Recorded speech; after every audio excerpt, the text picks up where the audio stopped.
Magandang araw po sa inyong lahat. Kami ang The Learning Crew. At tara, sabay-sabay nating tuklasin at pag-aralan ang ating bagong aralin. Sa araling ito, natin malalaman kung paano natin maipapakita ang ating pananampalataya sa Diyos sa pang-araw-araw na buhay. Ang ating layunin para sa araling ito ay: una, naiisa-isa ang mga sariling paraan ng pagdakila sa Diyos. Pangalawa, na ipaliliwanag na ang mga sariling paraan ng pagdakila sa Diyos ay pagkilala sa Kanya at pagsasalamat sa lahat ng mga biyayang natatamasa. Pangatlo, nakapaglalapat ng mga sariling paraan ng pagdakila sa Diyos batay sa relihiyon o paniniwalang kinabibilangan. Bago tayo tuluyang tumungo sa ating bagong aralin, tayo muna ay magkaroon ng maikling aktibidad. Panuto. Sa loob ng 5 segundo, ibigay ang isang salitang mabubuo kapag ang 4 na larawan ay pinagsama-sama.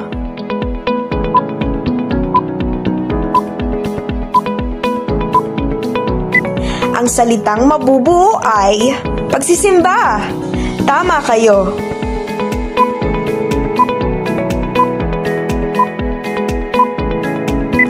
Ang salitang mabubuo ay pananalangin.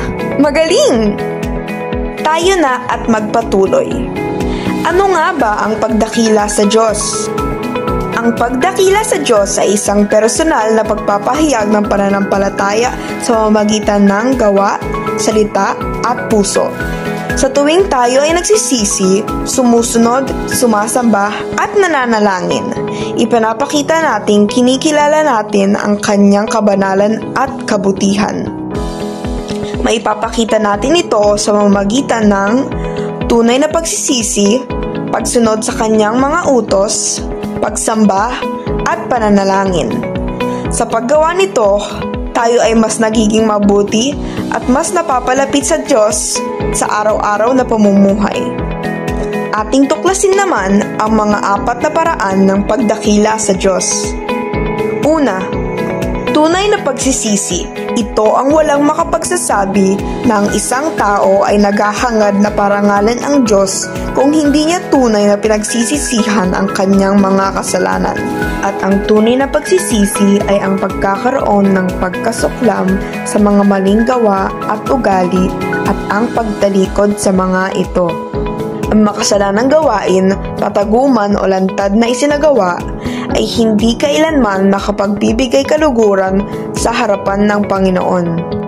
Ating panoorin ang aming ginawang maikling film bilang halimbawa kung paano natin maisasagawa ang tunay na pagsisisi.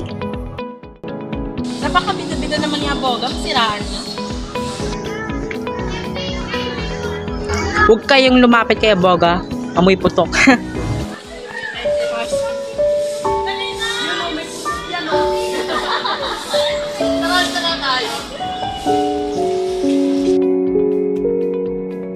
Uy, beso, sinisiraan ka ni Ang, amoy puto ka raw. Hello totoo. Hindi ako makapaniwala, kaibigan ko pa naman siya. Hoy, Ang, totoo ba na pinost mo yun? Ba't mo ako pinagbibintangan? Magsabi ka ng totoo, papatawarin naman kita eh. Sige na nga, pasensya na. Dinil ko na yung post.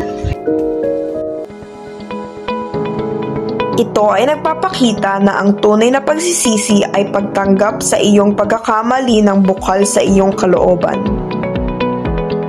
Pangalawa, ang pagsunod sa utos ng Diyos. Ito ay nangangahulugan ng pagsasaliksik sa salita ng Diyos at pagkakaroon ng determinasyon na mamuhay ayon sa sinasabi ng Biblia. At unti-unti, sa araw-araw nating pagsunod sa Kanya, mararanasan natin ang pagsama ng Diyos sa ating buhay. Makikita natin na ang ating mga desisyon sa buhay ay naimpluwensyahan mismo ng Diyos na ating pinaglilingkuran. Halimbawa ng pagsunod sa utos ng Diyos.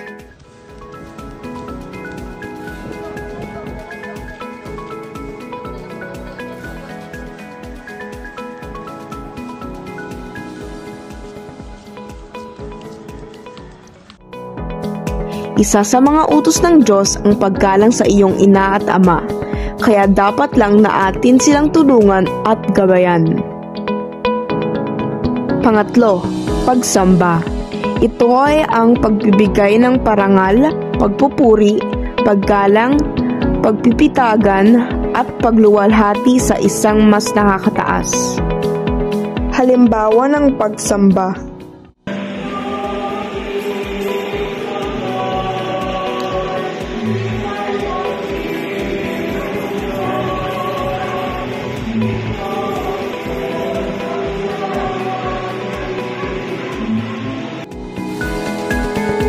Magandang ugaliin natin ang pagsamba linggo-linggo kahit tayo ay mga bata pa lamang.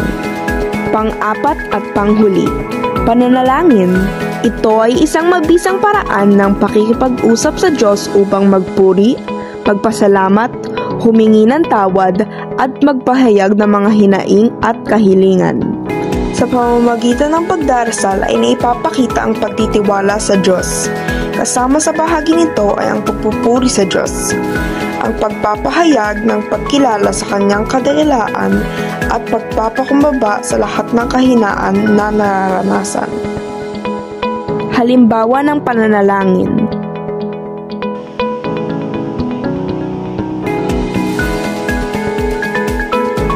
Mahalaga ang pagsasagawa ng panalangin bago tayo matulog, bago kumain, at pagkagising sa umaga. Tayo ay may 4 na bahagi din ng pananalangin. Ito ay ang una, pagpupuri, pangalawa, paghingi ng tawad, pangatlo, pagpapahayag ng hinaing o kahilingan, at 4, ang pasasalamat. Ito naman ang halimbawang pananalangin.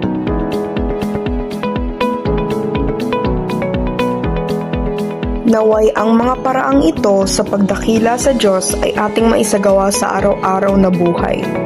Bago tayo magtapos, ating sagutan muna ang maikling pagtataya.